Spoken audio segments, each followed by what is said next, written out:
ആരാണ് കോട്ടുമല ബാപ്പു മുസ്ലിയാരെന്നറിയുമോ? ദീനീ പ്രവർത്തന പ്രബോധന രംഗത്ത് പ്രൗഢോജ്വലമായ പ്രതീകമായി പ്രവർത്തിച്ചുകൊണ്ട് സമസ്തയുടെ ആർജവമായിരുന്ന അസാമാന്യതയോടെ ധീരതയോടെ കൂടെ നടന്ന എന്ന നിലപാടുകളിൽ മാറ്റമില്ലാതെ ചങ്കൂറ്റത്തോടുകൂടെ ഉറച്ച നിലപാടുകൾ സ്വീകരിച്ച ബഹുമാനപ്പെട്ട സമസ്തയുടെ മികച്ച സംഘടനാ ശേഷിയുള്ള നേതാവാ ബഹുമാനപ്പെട്ട ശംസുൽ ഉലമായുടെ വിയോഗശേഷം ഇത്രമാത്രം മികച്ച ഭരണ നിർവഹണ ശേഷിയുള്ള ഒരു നായകനെ ഇതുവരെ കണ്ടിട്ടില്ല.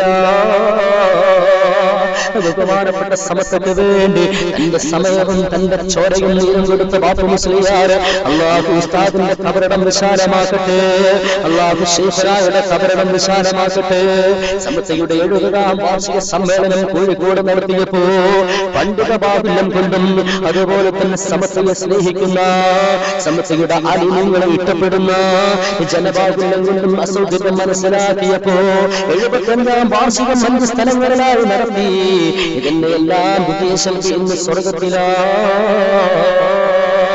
85ാം വാർഷികം 2012 ഫെബ്രുവരി 23 മുതൽ 26 വരെ മലപ്പുറം ജില്ലയിലെ കൂരിയാട് നടത്തിയപ്പോ ആഴ്ചകൾക്ക് മുമ്പ് വന്നുകൊണ്ട് സ്ഥലം പരിശോധിച്ചു, അളവെടുത്തു, ജനപങ്കാളിത്തത്തെ കുറിച്ച് വ്യക്തമായി പഠനം നടത്തി.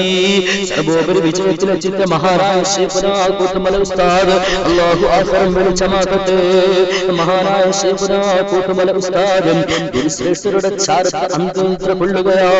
ബഹുമാനപ്പെട്ട കാളമ്പാടി ഉസ്താദ് അവരുടെയും അതുപോലെ തന്നെ തന്റെ പിതാവ് അറിവിന്റെ ജ്യോതിർഗോളമായിരുന്ന കൂട്ടുമല അബൂബക്കർ മുസ്ലിയാരുടെയും ഇവരുടെയും മഖബറുകൾക്കിടയിലാണ് ബഹുമാനപ്പെട്ട ശൈഖുനാ ബാപ്പു ഉസ്താദിന്റെ ഖബർ നിലകൊള്ളുന്നത്.